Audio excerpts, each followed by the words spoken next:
Hey, architecture firm owners and emerging leaders. Get ready for unparalleled insight into the development of a world-class architecture firm and a worldwide organization driving the digital transformation of the design and construction industry. With Build Smart, the podcast that's changing how our profession operates.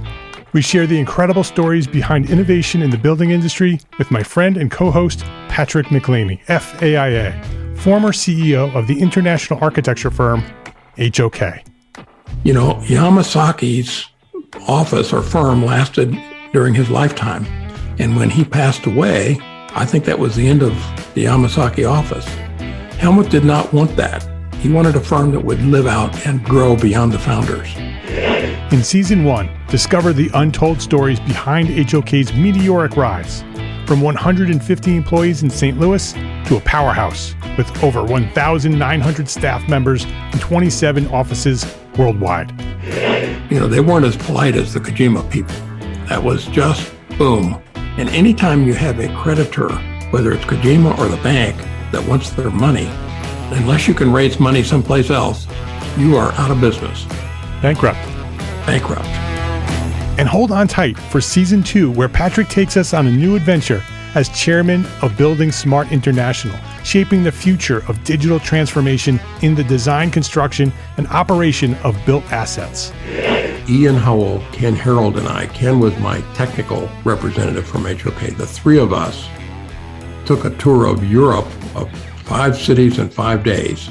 Very busy time. Simply follow the link in the show notes to subscribe to Build Smart now and uncover lessons that will transform you and your architecture firm.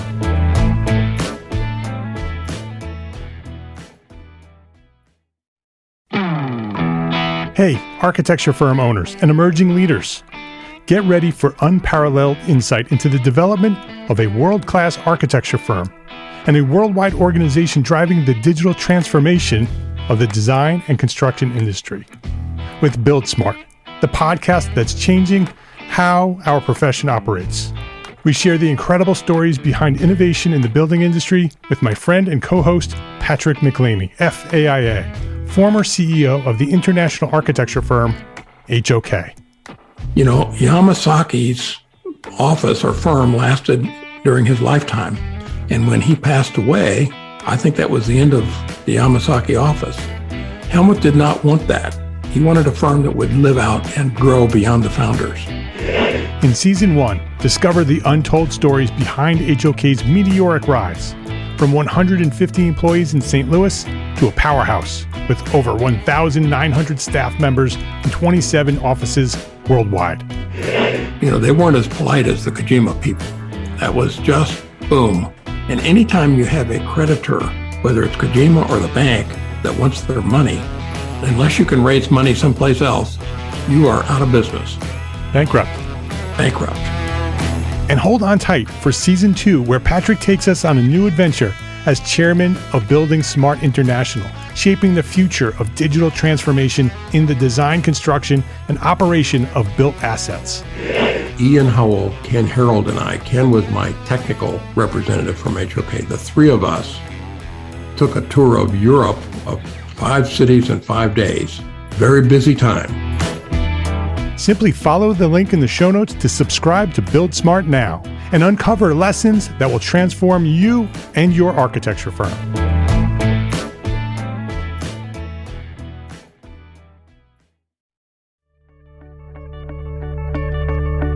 Welcome back to Entrepreneur Architect, the podcast where architects learn to build better businesses.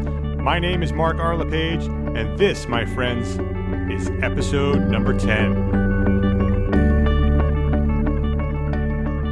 Oscia Wilson is the founder of Boiled Architecture. She is a licensed architect in San Francisco, California. She holds an MBA from UC Berkeley's Haas School of Business, and she sits on the AIA California Council's Committee on Integrated Project Delivery.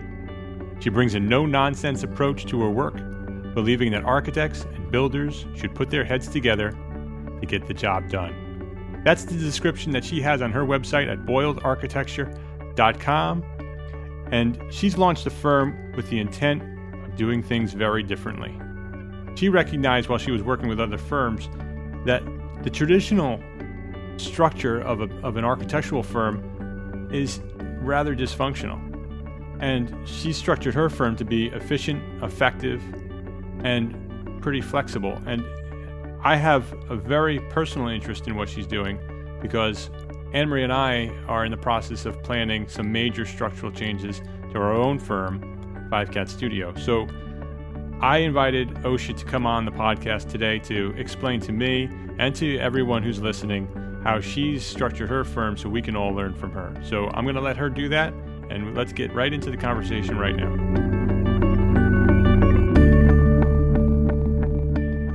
Oscia Wilson, it's great to be speaking with you today. Welcome to the Entrepreneur Architect Podcast. Thanks, Mark. Let's start with your origin story. Give us a brief introduction of who you are, where you've come from, and what you're doing today. Sure. I'm an architect, and I've known since I was 12 that I wanted to be an architect. And I did everything right and went to college and got an architecture degree and got out of school and found my first architecture job and then my second. After a few years of working in architecture, I felt like I kind of had the lay of the land, and the lay of the land seemed kind of dysfunctional to me. I started asking a lot of questions with the people that I worked under about why we were doing things the way we were doing them. You know, why are we correcting this many mistakes? Why don't we have access to the builders while we're designing? Why are the contracts structured this way? And I kept getting a lot of non-answers. Like they either didn't know the answers, or they really hadn't thought about it and didn't understand why I cared to ask this many questions, or the answer was constantly like, well, that's just how we do things. That's how we've always done them.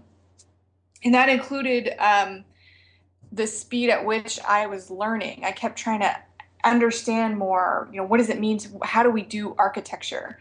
And the answers that I kept getting were like, well, you just do it. And after a long time, you learn. Right. So, at the expense of the owner, and you just make a lot of mistakes. And then 10 years later, somehow you're competent. That just seemed really messed up. So a few years ago, I was working at a larger firm doing large projects for healthcare. And I just started really digging in to find the answers to these questions. And the answers seemed to keep coming back to the structure of the company. Or the structure of the project team, or the structure of the contracts. So, for instance, we were making. I was working CA. I was working in construction contract administration for a few years, and I kept fixing all of these errors, like lots and lots and lots of errors, like a dozen every week. And when I would look into why these errors were occurring, I would find that they had occurred on the previous 3 or 4 projects, identical problems. And nobody had ever cycled back to the construction documents department to tell them about these issues. And that's because the company was set up in silos. And so the people who specialized in construction did not cycle back through construction documents. And there was no meeting of the minds or weekly, download of here's what we fixed, or any way to record these lessons learned. And so that was a flaw in how the company was structured that was leading to an actual, a poor product output. And that's just one of many, many examples of what I kept learning was, wow, the way that you structure a company has a direct effect on the output, the product. So I became really interested in that idea right about the time that I learned about integrated project delivery. And integrated project delivery, also called IPD, is about restructuring the way that the project team is contracted to each other, basically creating a different business structure by making them interdependent on each other. And then the output is better coordination. So this seemed like the same idea, but on a project team level as opposed to a company-wide level. And so I started digging into contract structure and finding that I had a talent and an interest there that a lot of other architects didn't have. And that led me to think that maybe where my career might lead me was to understand architecture as a business. and that maybe that's where my talents lie. And so fast forward, I now have gotten my MBA from UC Berkeley, and I'm an architect, but I'm also running a company that I founded. And I founded it on all the principles of, well, if we want our projects to be this way, how do we have to structure the company to enable that? So how did you do that? How is the business structured? Well, it's modeled a lot after integrated project delivery. So, for instance, when you want a builder and an architect to coordinate well with each other, you really need to give them a carrot and a stick. And so you reward them for coordinating, but you also punish them for fighting by pooling their profits together, and so that if one loses, they both lose, right? So that's based on a couple of principles, and one of them is shared ownership. That when a group of people share ownership over an idea, they will cooperate better. So my company employs that idea. So my company is an employee-owned company, therefore using the shared ownership idea. But you can't really have people sharing ownership unless they trust each other. And trust comes from transparency. And so my company operates as a transparent business model, meaning that all of us discuss by consensus what the direction of the company will be, how we're going to get there, and what we're going to pay ourselves, and what kind of clients we're going to go after. And all of those major decisions are discussed by consensus so that the transparency fosters the trust, which enables us to work together as shared owners. And then does everyone have equal ownership, or are there levels of ownership? No, everyone does not have equal ownership. I founded the company myself with my own funds and my own sweat equity, so I have the lion's share of the ownership. And also, unfortunately, you actually have to be a licensed architect in California to own part of a corporation. So I have 3 employees right now in addition to myself. 2 of them are on track for ownership, meaning that I have offered ownership to them and they have accepted, and they have been earning small amounts of ownership, but I can't officially give them ownership until they get licensed. Okay. So in spirit, they're owners, but not legally yet. So they're functioning as partners, yes, just not legally partners. Yeah, I own about 82% of the company. They both own about less than 1% right now, and then the rest is unissued stock. So did you structured the business in a similar structure to the integrated project delivery, right? I mean, was that the inspiration, or is it just a coincidence that your talents kind of lie in that integrated idea and that's how it worked out? No, it's not a coincidence at all. I looked at all of the principles of integrated project delivery and asked how I could apply that to a company-wide level. Yeah, that is so interesting. Because the structure that you described originally of the mismanaged sort of non-structured structured company is pretty typical in the architectural profession. That's pretty much how most firms are structured. Yeah, I don't think the firm I was working for is particularly worse than any other. It's just that's what they are. So, do you have any? So you have this integrated company, this employee-owned company. Is the actual physical structure of the business different as well? Yeah, so a lot of architects start their own companies and they're solopreneurs. It's just them working out of their kitchens. So it's kind of like that, the same idea in that we work from home most of the time. And then we have office space on Thursdays in which we spend all day together face to face. And we sublet space from an engineering firm. We get a conference room from them so that we're all around the same table, so that when we are coordinating and collaborating, we're doing that in one room, but then the rest of the time we're working independently. And we've experimented with having the office space 2 days a week and 1 day a week. And right now we've determined that 1 day a week seems to be working, but we may go back to 2 days a week. It really depends on It kind of depends on who's in your company at any given time. So there are three of us who are kind of all on the same professional level, meaning we're very self-directed. And so having one day a week together works really well. But there's one who's more junior in her career, and she seems like she needs more face-to-face time. And so you have to kind of gauge that in any given company. But otherwise, keeping the overhead as low as possible, working from home really seems to work for us. So your daily offices are all at home, and then you have a shared space that you sublet from an engineering firm.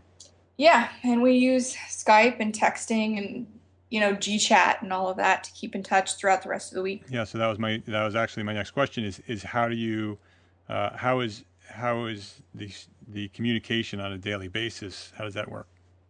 So we use all those forms of communication. We call when things are more complex. We just need to talk something out on the phone. Our servers are based on Dropbox, so we have everything's in the cloud. All our accounting information is in the cloud. All our software is cloud-based, except for Revit, of course, which lives on the individual machines. So that's how we make it work. We have a web-based project wiki, I guess you could call it, or like an electronic bulletin board we use called Podio, and that helps us keep track of everything. So it's really not hard in this day and age. Yeah. So could you imagine? Because I mean, it's since you meet once a week, you are all local to one another. Mm-hmm. Could you imagine that this same structure could work without that physical meeting once a week, where it would happen virtually? I don't want to say for sure. I mean, I don't think it would work very well just because there's something elusive about a face-to-face meeting. But, maybe somebody could prove me wrong. I don't know. Right. But so you feel that there's a really strong value to meeting in person once a week?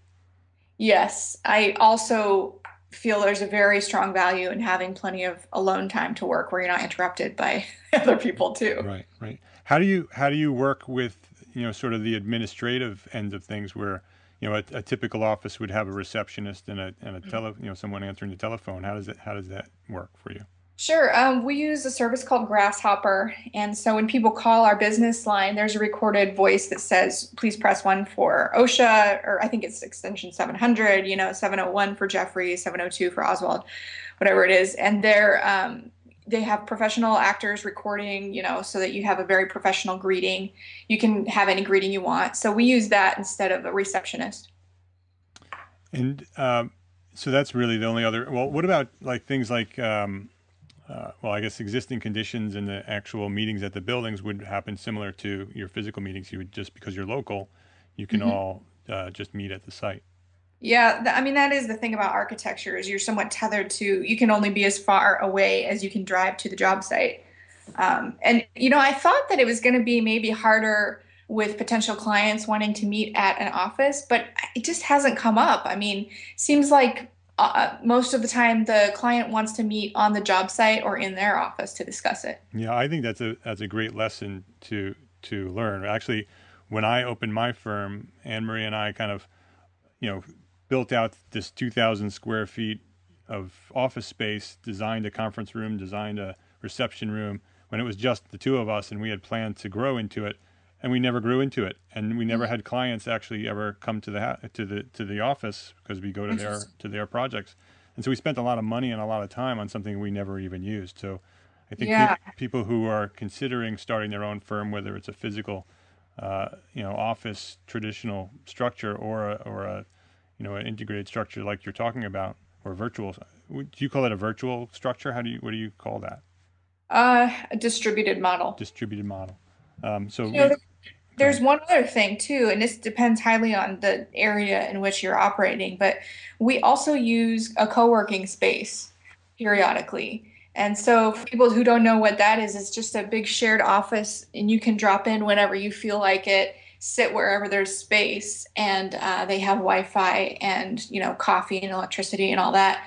They have a lot of them in the Bay Area. We use one called Next Space that I like a lot. And I just give day passes. They're like $25 a day pass, and I give a handful to each of my employees so that if on an as-needed basis they need to meet with a client downtown or they need to meet with each other and collaborate on something, they can meet up at any one of the several locations that they have, and then it's not a big deal that we don't have office space that day. That's a great idea, great tip. Did you start? Because I think when your name first kind of appeared on my radar, I think that there was an article in one of the journals about you and your new firm. And did you start with a shared office space like that, or? Yeah. Well, actually, we very first started with meeting in Gary's kitchen. That was our first office. And Gary was an advisor, and he was the first person I sought out when I started the firm because I was very young to be starting a firm. I think I was 29 when I started on this journey. And I reached out to him as a mentor. I'd worked under him at a different firm. I told him my vision, and he was really interested in helping me. And he had run a firm before for 20 years. And so he took me under his wing and taught me things like how to, do proposals and how to approach potential clients and how to estimate fees and stuff.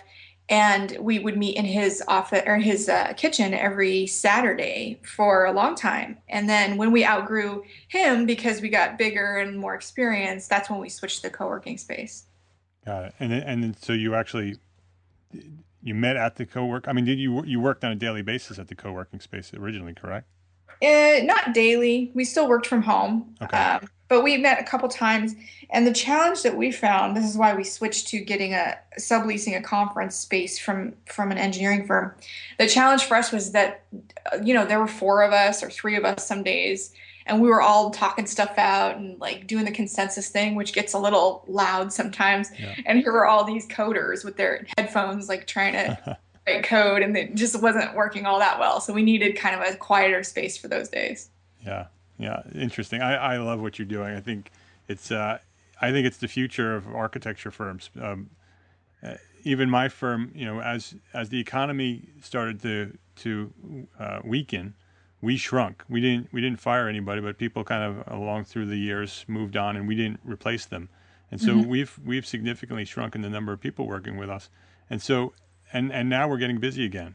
And so we haven't announced this to anybody, but we're considering, and I may have announced it by the time this podcast goes live, that we're not going to grow physically, that we're probably going to shrink physically and then go virtual as far as hiring people and work with other architects, either locally or not so locally, and work through the internet and use many of the same tools you're using to kind of grow as much as we need and be more flexible.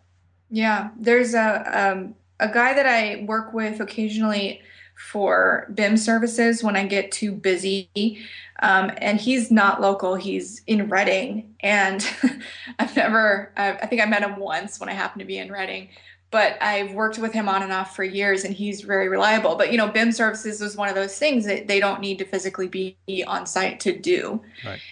And the other one that I use that is totally virtual is my admin assistant. She's not local to me. She's somewhere like on the East Coast somewhere. I don't even know where she is, actually. That's awesome. Yeah. That's great that somebody's so, interconnected and personal with you and knows everything that you're doing and working with you. You don't even know where she physically is. It's awesome. It's a perfect example of the world we're living in today.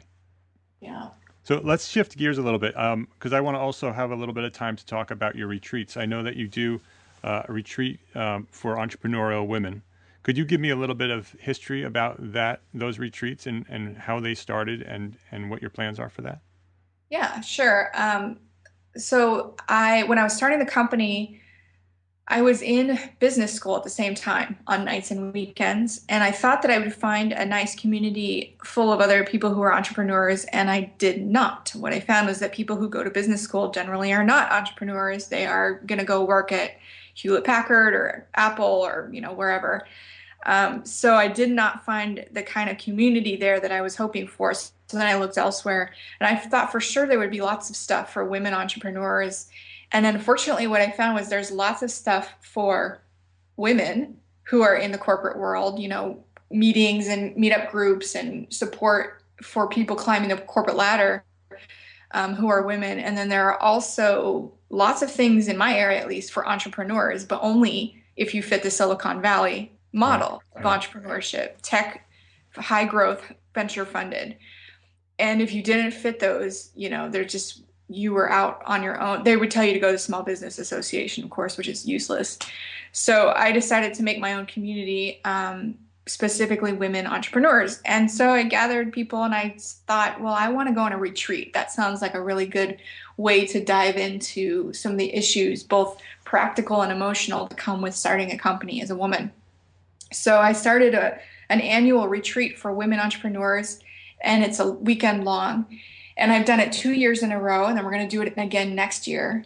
And, I guess I have a lot of lessons learned on that. If you're interested, primarily is that you cannot get that many people to go away for a whole weekend. That's what I've learned. So the first year we had 40 or 42, I think. And that's really good. Although I think I expected more like 75. And the second year, I made the mistake of putting it on a holiday weekend. So we had 30 something women instead.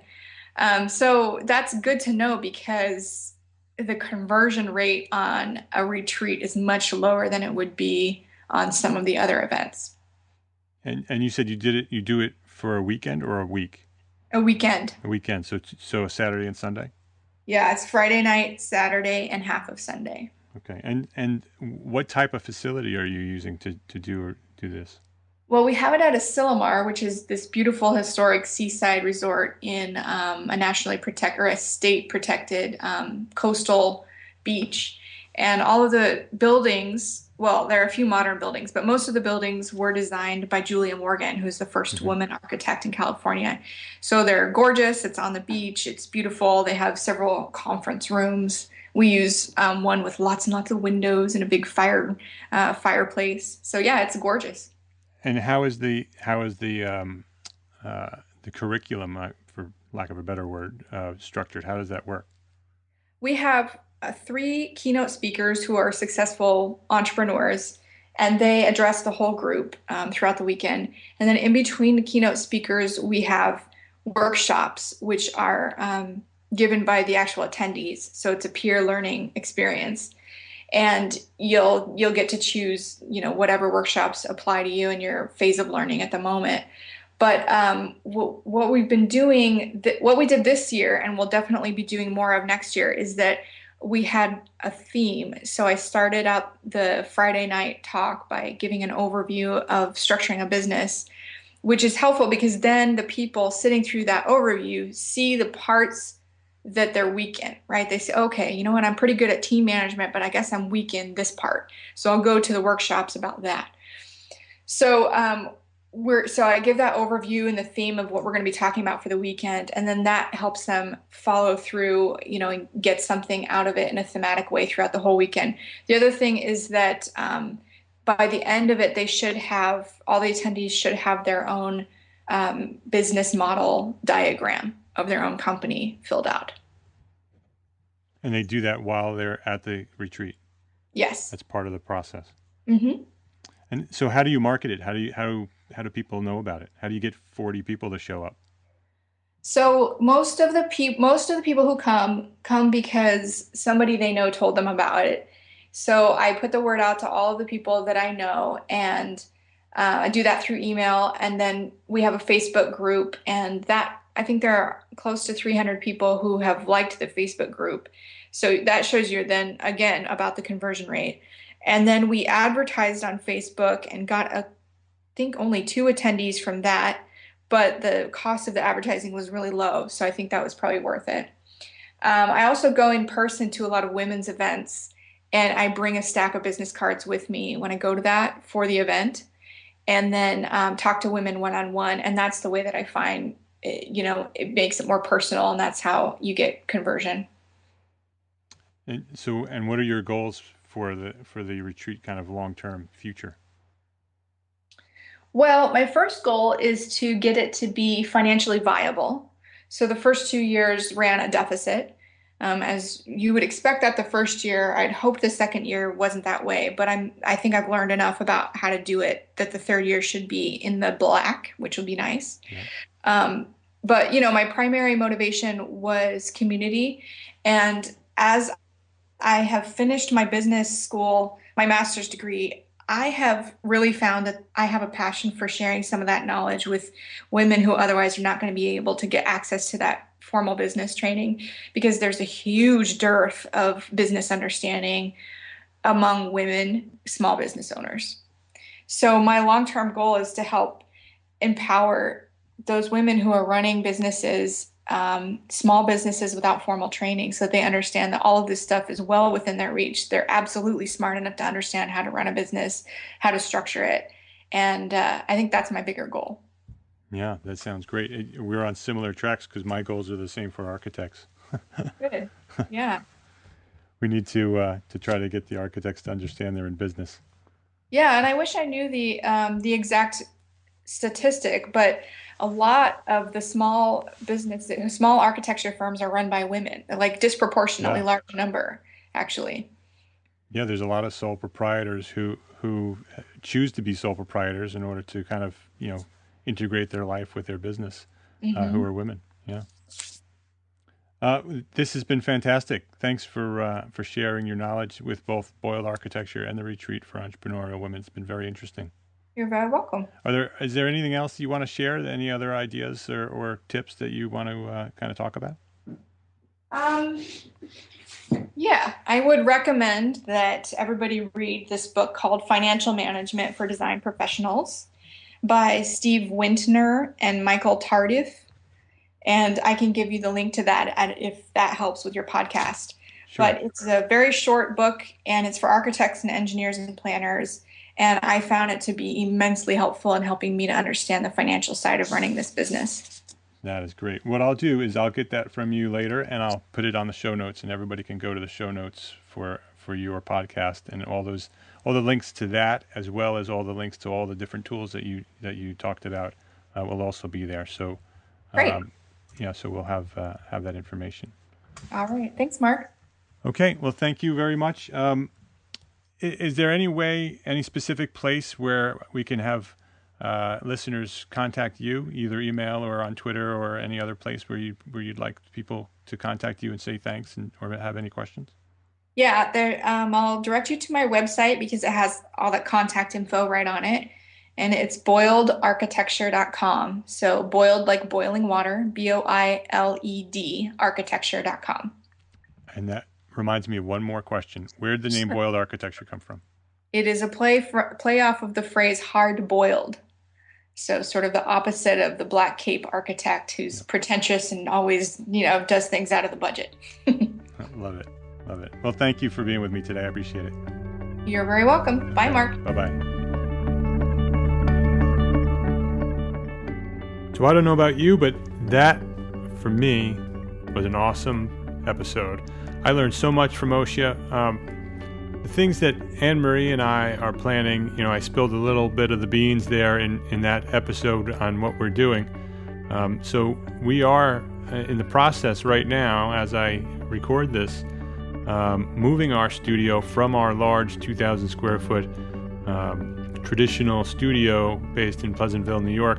We're moving it to a custom built home studio that we have a space built out in our home where we're moving our studio, and we're going to be working from home. Annmarie will continue working from the home studio that she has always worked from, and I will be working in this new home studio that we're in the process of building. And I'm sitting in it as we speak, with raw concrete walls and a concrete floor, and it's soon going. Actually, tomorrow, it's going to be framed out and become a real office.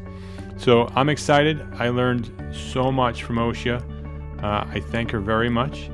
And you should stay tuned at the blog and on the podcast for more information on what I'm doing with Fivecat Studio, because I'm going to share everything we're doing. Much of it is an experiment, and to see how it works, and I'm going to share all of our successes and all of our failures on the blog and on the podcast, with how our restructuring works and what we're going to do, and get into many more details on that. So I look forward to sharing those ideas with you, and exploring alternative ways of running an architecture firm. And I've been talking about it a long time, and I'm really excited about the idea of pulling the trigger and taking action and doing it, and changing the way we do business in architecture. So stay tuned for all of that. Don't forget to go to the show notes, all the links to all the tips and tools that Oscia shared, because she shared many tools that she uses to run her firm, as well as that book, Financial Management for Design Professionals. I'll have a link to that as well on the show notes. So make sure you head over to entrearchitect.com/episode 10, and you will reach the show notes for this show. So that's it for this episode. I do thank you for listening, and I would love for you to go over to iTunes and give us a rating and a review. And thank you very much from the bottom of my heart. I really truly appreciate that you listen to this podcast and read the blog. These past few weeks have seen tremendous growth at the blog, and I am very humbled, and I love doing what I'm doing. And I thank you very much for being a part of my journey with Entrepreneur Architect, and I am so excited about the future of where we're going with Entrepreneur Architect, and I thank you for taking this journey with me. So until next time, this is the Entrepreneur Architect podcast. My name is Mark R. LePage, and I am an Entrepreneur Architect. Thank you for listening.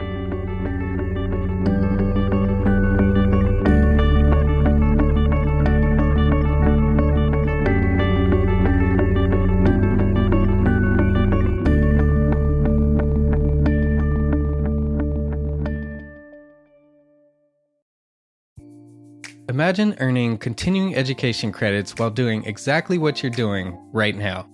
Well, you can. Gable Media has revolutionized the way you earn your continuing education credits with a groundbreaking approach. Forget running around town and scouring the internet for credit-worthy courses.